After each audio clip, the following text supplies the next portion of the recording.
100억 미만 공공건설 표준시장 단가제를 도입하고 청정한 계곡을 우리 도민들의 품으로 돌려드렸습니다. 3차에 걸친 재난기본소득 지급으로 서민들을 울리는 기획부동산 불법행위를 단속하고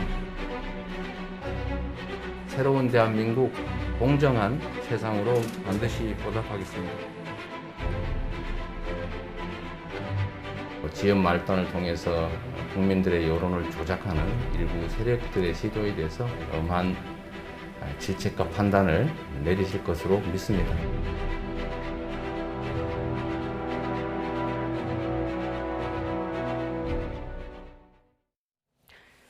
네, 이름표가 바뀝니다. 이재명 경기도지사 이제 직함은 내려놓고 여당 대선 후보로만 불리기도 했습니다.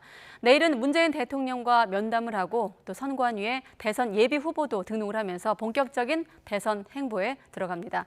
국민의힘에선 후보를 결정하는 순간이 다가오면서 윤석열 그리고 홍준표 후보 간의 신경전이 더 격화하고 있습니다. 나이트 포커스 오늘은 최진봉 성공회대 교수, 장성철 대구 가톨릭대 특임 교수 두 분 나오셨습니다. 안녕하십니까? 안녕하세요. 네. 계속 이제 선결과제라고 표현을 하고 있는데 국감장에서 대장동 대응 그리고 이낙연 전 대표의 어떤 갈등을 좀 봉합하는 것들을 조금 어느 정도 마무리 짓고 이제 본 궤도에 올랐다고 볼 수 있을까요? 그렇죠. 이제는 이제 후보로서의 역할을 하는 거죠. 그리고 본격적으로 후보로서 국민들의 마음을 얻기 위해서 더 뛰는 모습을 보여줄 거라고 생각을 합니다. 경기도지사를 겸임하면서 하다 보면 활동하는 데 상당히 제약이 따를 수 있고요. 그런 상황에서 본다면 후보로 활동을 하기 시작하면 좀 더 광폭 행보를 할 수 있다는 점. 그리고 이제 대장동 의혹 같은 경우도 물론 야당은 아직도 그 문제를 계속 문제를 삼고 있습니다만 지난번 국정감사에서 어느 정도 털어냈다고 본인은 확신을 하는 것 같아요. 그리고 직접 본인이 비리에 연루되거나 아니면 뇌물을 받은 것이 없기 때문에 본인이 이제 대선 후보로서의 역할을 하는데 전혀 지장이 없다고 판단한 걸로 보여지고. 네. 그리고 이제 어쨌든 물론 90일 전에 사퇴하면 되지만 이제 후보로 선출이 됐지 않습니까? 민주당에. 그렇다고 하면 지사직을 계속 유지하는 것도 사실 부담이 되는 부분이 분명히 있을 겁니다. 그런 부분들을 해결하고 이제는 후보로서 적극적으로 국민을 만나고 또 국민에게 마음을 얻는 일에 집중하겠다. 이런 의도로 보여진다고 말씀드릴 수 있겠습니다. 네, 교수님은 지사직 사퇴 어떻게 좀 평가하십니까?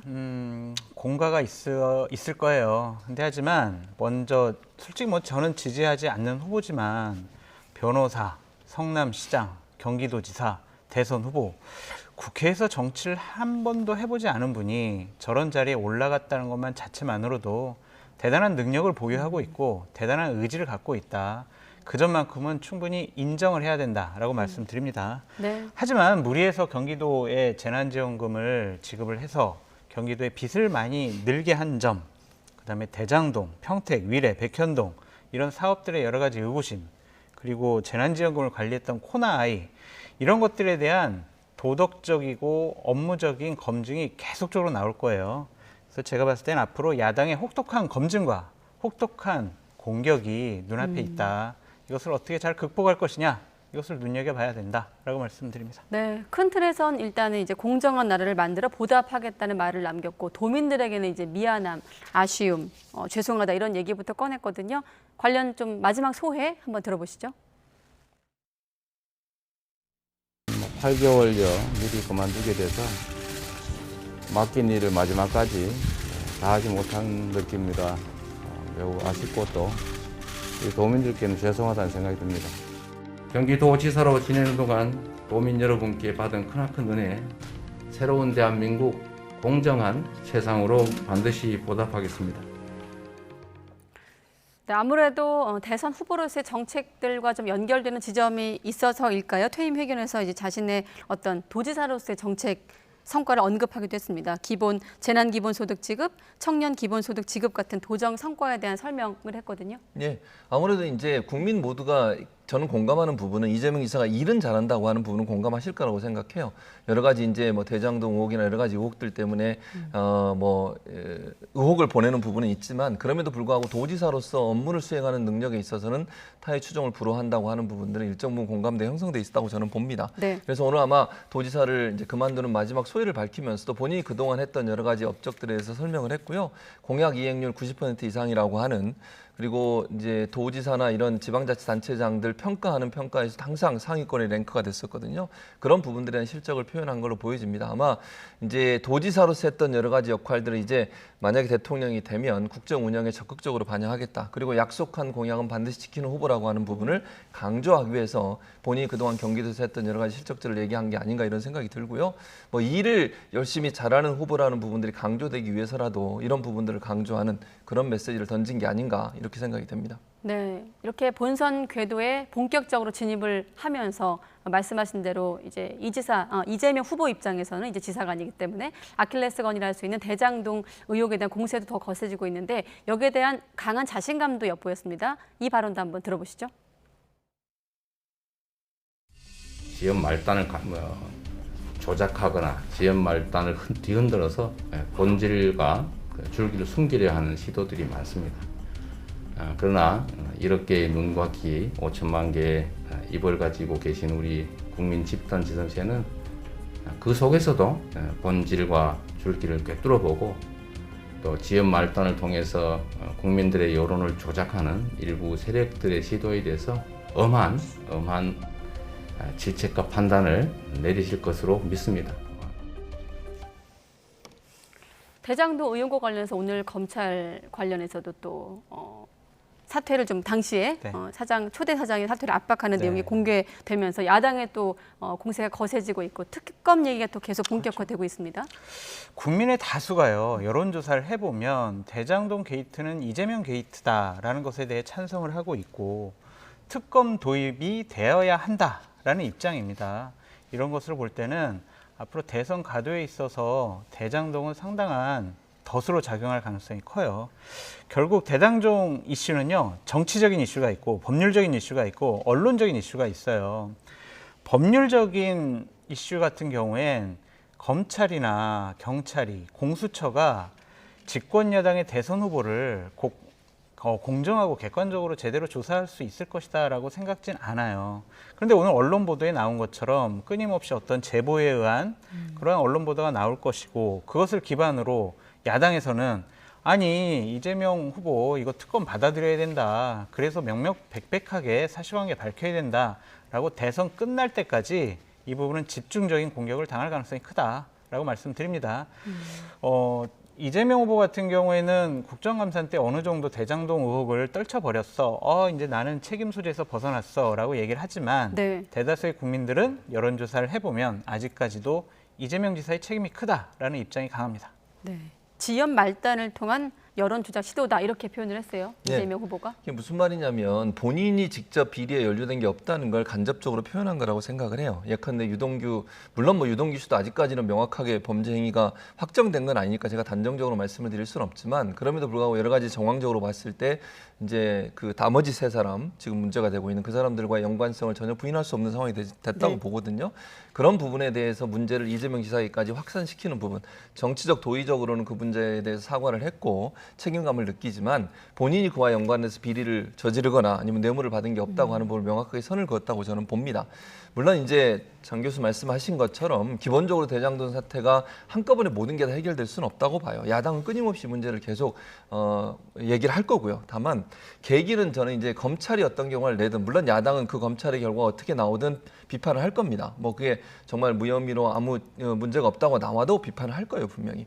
그럼에도 불구하고 국민들 입장에서는 검찰에서 어떤 결과가 나오게 되면 그게 분기점이 돼서 어느 정도 정리되는 수준으로 갈 거라고 봅니다. 물론 어떤 경우가 나올지 제가 단정적으로 얘기할 수 없기 때문에 네. 지금 뭐라고 말씀을 드릴 수는 없지만 검찰 수사 결과가 일정 부분 하나의 분기점이 될 수는 있겠다 그런 생각이 들고요. 그런 차원에서 본다고 하면 현재 이제 이재명 후보 입장에서는 본인이 연관되지 않았다는 걸 명확하게 밝히고 있고 그런 상황에서 본인이 저렇게 자신 있게 얘기한다는 건 만약에 본인이 뇌물을 받거나 아니면 비리에 연루가 돼 있다고 하면 저렇게 얘기할 수 없다고 봐요. 그럼 저는 뭐 후보직도 수행할 수 없는 상황이 될 것이니까요.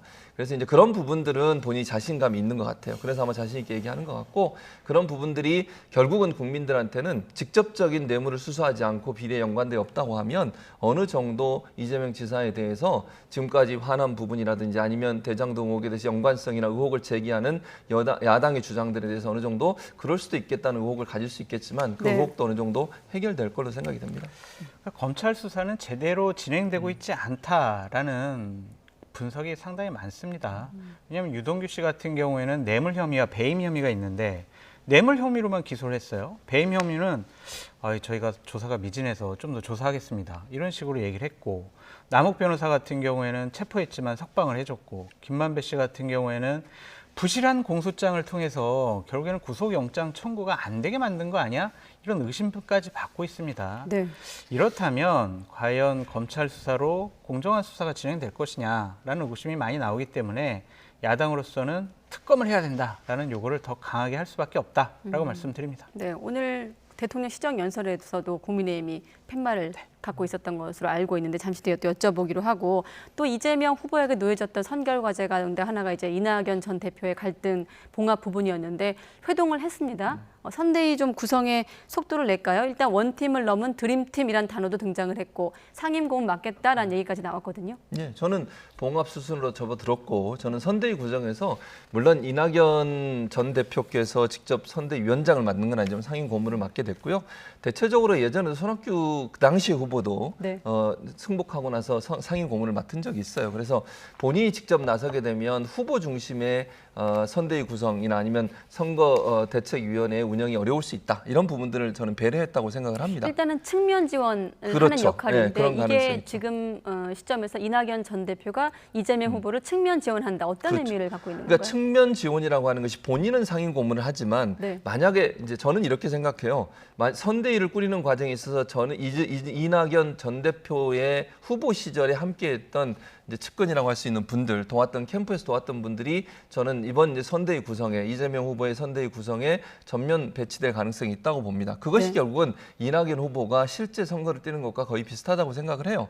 그리고 지금 신복지 정책을 이낙연 후보가 계속 주장을 하셨고 그 부분을 이재명 후보가 적극적으로 받아서 본인이 직접 챙기겠다고 그랬거든요. 그러니까 정책적 부분에 있어서도 이낙연 전 대표가 주장하셨던 주장들이 받아들여졌기 때문에 네. 제가 볼 때는 이제 화학적 결합으로 가고 있다. 전 물론 지금 현재 100% 됐다 이렇게 말씀드릴 수는 없어요. 예, 상처라고 하는 것이 아무는 시간이 필요하고 또 아직도 이낙연 전 대표를 지지하시는 분들이 있기 때문에 그분들의 마음을 얻기 위해서 끊임없이 노력해야 한다고 저는 보고요. 다만 이제 이낙연 전 대표와 이재명 후보가 만나서 저런 모습을 연출했고 보여주셨고 또 이낙연 전 대표도 직접 본인이 육성으로 발표를 하면서 정권 재창출에서 함께 협력하겠다라는 말씀을 하셨기 때문에 네. 이제 갈등이 수습구면으로 돌아섰고 그다음에 상처가 아물어지는 과정이어서 제가 볼 때는 큰 문제 없이 원팀으로 갈 수 있다고 봅니다. 네, 화학적 결합, 양측의 화학적 결합을 좀 표피적으로, 표면적으로 확인하는 길은 이낙연 전 대표 측 사람이 무엇을 맡느냐 지 않겠습니까? 관련해서 이낙연 전 대표 측의 오영훈 대변인이 또 발언을 했거든요. 한번 듣고 나서 또 교수님께 질문드리죠. 낙선한 이 후보가 선대위원장을 맡아서 진도주의하는 게 과연 맞느냐 하는 그런 또 문제제기가 좀 있었고요. 또 이낙연 전 대표께서 그런 부분에 대한 고민이 있었습니다. 그래서 당 중심, 후보 중심의 선대위 이렇게 구성이 되어야 더 효율적으로 운영될 수 있다는 판단을 하셨고 상임고문직이 더 적절하다는 판단을 하시게 된 것 같습니다. 이번 발언에는 이제 이낙연 전 대표가 상임고문 맡은 배경에 대한 설명이 있었고 사실 선대위 발족은 다음 주로 목표를 잡고 있습니다. 국민의힘 일정과 겹치지 않게 하겠다 이런 설명과 함께 사실 어제 그 명락 회동 자리에는 이낙연 전 대표 측 지지자들의 목소리도 거세게 있었거든요. 어떻습니까? 선대위 진용 첫 시험대가 될 텐데 어떻게 좀 예상하십니까? 일단은 형식적으로 진행되고 있다라고 말씀드려요. 화학적 결합이 아니라 물리적 결합도 저는 안 됐다라고 말씀드립니다. 왜냐하면 저번 주에 무슨 얘기가 나왔냐면 예. 이낙연 전 대표가 좋아하는 막걸리 회동을 통해서 두 분 사이에 앙금을 풀 것입니다. 라는 예측 보도가 나왔는데 그렇지 않고 형식적으로 차 한 잔 나누면서 얘기하는 네. 거였거든요. 막걸리 한 잔 하면서 건배도 하고 좀 웃으면서 감정도 풀고 그런 모습을 보여야 되는데 그것이 이낙연 후보 측에서 싫어했는지 이재명 후보 측에서 싫어했는지는 우리가 알 수는 없지만 그런 모습 보이지 않은 것은 되게 형식적이었다라고 말씀을 드립니다. 서로 경선 기간 중에 감정의 선을 넘은 공격과 수비가 많았어요. 그런 것들은 상처로 남아있을 거고 그 상처의 흔적은 지워지지 않습니다. 그냥 기억이 점점 희미해질 뿐이고 네. 우리가 국민의힘에게 정권을 넘겨줘야 돼? 그러면 안 되잖아. 그러니까 우리가 정권 재창출하기 위해서 한 팀으로 합시다. 라는 큰 명분 아래 이제 하나로 뭉칠 거는 같은데 기본적으로 이낙연 전 대표께서 상임 고문 맡은 거는요, 그거는 형식적인 것 같아요. 그러니까 뭐냐면 공동선대위원장 같은 경우에는 보통 당 대표 아니면은 또 외부에서 영입하는 상징적인 임무를 시켜요. 그래서 전임 당 대표 같은 경우에는 거의 다 상임 고문으로 이렇게 뺍니다. 네. 그래서 이거 가지고 뭐 안 도와주는 거 아니야? 그럴 필요는 없고 그냥 기계적 형식적인 배치다라고 말씀드릴 수 있습니다. 네. 물론 뭐 차를 마시면서도 깊이 있는 대화는 할 수 있습니다만은 어쨌든 내용적으로 네. 아직도 물리적 결합도 좀 네. 쉽지 않아 보인다 이런 설명이 있었습니다. 자, 내일은 또 문재인 대통령과의 면담이 예정돼 있습니다. 뭐 이를테면 현재의 권력과 뭐 가상입니다만 미래의 권력이 만나는 자리가 될 텐데 이 자리는 좀 어떻게 전망할 수 있을까요? 저는 그러니까 이제 공개적으로는 사실은 대선과 관련된 얘기는 나누지 않겠다고 얘기를 했어요. 네. 아마 그래도 어쨌든 이철이 정무수석이 함께 참석을 하고요. 선관위 유권 해석도 받았더라고요. 그렇죠. 네. 선관 유권에서 봤죠. 왜냐하면 이게 선거에 영향을 미칠 수 있으니까. 근데 예전에도 계속 그래 왔어요. 여당의 후보들은 예. 대통령과 면담을 했었거든요. 그러니까 이명박 전 대통령이 있을 때도 박근혜 후보와 면담을 했었고요. 그래서 크게 문제가 된다고 보진 않고요. 다만 이제 여러 가지 얘기를 나누겠죠. 저는 뭐 그렇게 보여주고 이제 이게 보여주는 상징적인 면이 있다고 저는 생각합니다. 문재인 대통령이 처음에 이재명 후보가 경선에서 승리하고 나서 바로 메시지를 냈지 않습니까? 축하하고 그다음에 정권 재창출해서 힘을 모아달라고 얘기를 했었고요. 그 연장선이라고 봐요. 그리고 친문 진영 같은 경우에도 이재명 후보에 대해서 예컨대 지금 이낙연 전 대표를 지지했던 분들 중에도 예전에 2017년에 그 경선에서 있었던 여러 가지 이 갈등 이런 문제가 안금으로 남아있는 부분이 있었거든요. 이제 그런 부분들이 문재인 대통령과 이재명 후보의 만남을 통해서 어느 정도 털어낼 거라고 저는 봅니다. 네. 문 대통령과의 만남 이후에 이철희 수석이 발표하는 발표문을 통해서 문 대통령이 함께 뜻을 같이 했고 또 정권을 계속 연장하면서 문재인 대통령이 다 이루시지 못한 그런 부분들을 함께 이뤄나가는 그런 모습 정권의 연장선 이런 부분들을 강조하실 걸로 예상이 되기 때문에 그런 점에서 본다면 친문 진영을 끌어안을 수 있는 좋은 기회가 될 거라고 저는 보고요. 네. 민주 진영이 하나로 뭉칠 수 있는 원팀을 만들 수 있는 중요한 계기를 만드는 그런 만남이 되지 않을까 이런 생각이 듭니다. 네.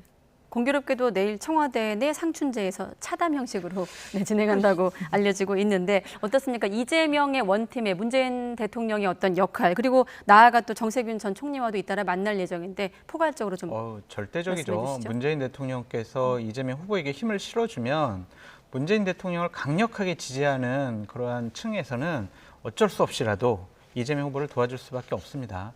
근데 아쉬운 점은 또 이것도 내일 11시 차담이에요. 보통 그냥 오찬이나 만찬을 통해서 이렇게 좀 대접도 해드리고 네. 화기애애한 모습을 보여줬어야 하는데 그냥 아무리 생각해도 이 차를 마시는 것은 좀 불편할 수가 있어요. 그렇기 때문에 어떠한 의미가 있는지 왜 뭐 점심이나 저녁을 대접을 안 하는 것인지 그 부분에 대해서 우리가 좀 따져봐야 될 것 같다는 생각이 듭니다. 네. 박영진 물론 의원이 술을 좋아하시는 장 교수님의 개인적인 생각입니다만은 네. 박영진 의원이나 정세균 후보나 이런 분들 다 이렇게 품어서 한 팀으로 만들어 가야 될 난제가 있어요. 하지만 제가 봤을 때는 이재명 후보가 제일 먼저 해야 되는 건 이낙연 후보 측에서 이재명 후보를 강력하게 공격을 했던 5명이 있어요. 뭐 서른, 윤영찬 이런 분들을 어떻게 잘 품을 것이냐 그것이 가장 상징적인 부분이 될 것이다라고 말씀드립니다. 네, 문재인 대통령 얘기 나온 김에 시정연설 얘기로 바로 넘어가 보도록 하겠습니다. 어떻습니까? 좀 마지막 시정연설이었거든요. 그렇죠. 근데 뭐 보셨겠지만 분위기는 정반대였습니다. 네, 그렇죠. 야당에서는 뭐 편말까지 들고 나오셔서 박수도 안 치시고 이랬는데 좀 저는 그거는 별로 바람직한 모습은 아니라고 생각해요. 아무리 다른 정당이지만 국가를 대표하는 원수가 나와서 말씀을 하시는데 호응해주면 좋았을 뻔했다는 생각은 개인적으로 들고요. 이제 어쨌든 문재인 대통령이 마지막 시정 연설입니다. 그리고 이제 내년도 예산에 대해서 설명을 쭉 하셨는데 네. 기본적으로 본인이 이제 이루었던 여러 가지 성과들에 대해서 말씀을 하셨고 뒷부분에 가서는 이제 예산이 그만큼 필요한 부분들, 확장 재정이 필요한 부분들을 말씀을 하셨고요. 지금 현재 우리 정부가 어쨌든 무역이나 수출에서는 상당히 앞장서고 있거든요. 성과도 많이 내고 있고요. 무역 1조 달러까지 완성을 하고 있는 상황입니다. 있습니다. 그런 부분들에 대해서 잘 설명을 하셨고 앞으로 2022년도 예산도 확장 재정을 통해서 경제를 다시 부흥하는 즉 수출은 잘 되고 있습니다. 우리가 지금 문제는 내수인데 이 내수 문제를 회복시키기 위해서는 지속적으로 재정적인 투입이 필요하다는 부분을 강조를 하셨고 또 하나는 이제 백신 수급을 계속 원활하게 위해서 백신을 더 많이 들어오겠다는 얘기도 했었고요. 그런 부분들을 본다고 하면 문재인 대통령이 지금 지지율로 보면 역대 그 마지막 해 5년차 지지율에서 가장 높은 지금 지지율을 보이고 있는 상황이거든요. 이런 상황이라고 한다면 국민들 입장에서는 코로나19를 잘 대응하고 또 경제적으로도 물론 내수는 아까 말씀드린 것처럼 어려움이 좀 있지만 수출에서 좋은 성과를 내고 있는 부분들 이런 부분들은 사실 국민들로부터 큰 호응을 얻고 있기 때문에 오늘 대통령의 말씀은 일상과 경제 회복에 최선을 다하겠다는 말씀을 하셔서 기본적으로 국민들하고 소통하는 좋은 계기가 되지 않았나 이런 생각이 듭니다. 네, 교수님은 어떻게 평가하십니까? 저는 최진봉 교수님께서 좋은 말, 칭찬만 하실 것 같아서 비판적인 어조로 여러 가지를 준비해 왔는데 생각해 보니까 이제 5년차 마지막으로 시정연설 하신 거 아니겠습니까? 이것을 또 비판적으로 얘기하는 것도 좀 너무 가혹한 것 같고 제가 그냥 당부의 말씀을 좀 드리고 싶어요. 공정한 대선 관리 하심으로써 정말 대한민국의 큰 어른, 정말 존경받을 수 있는 그런 대통령으로 남아주셨으면 좋겠다라는 당부의 말씀을 드립니다.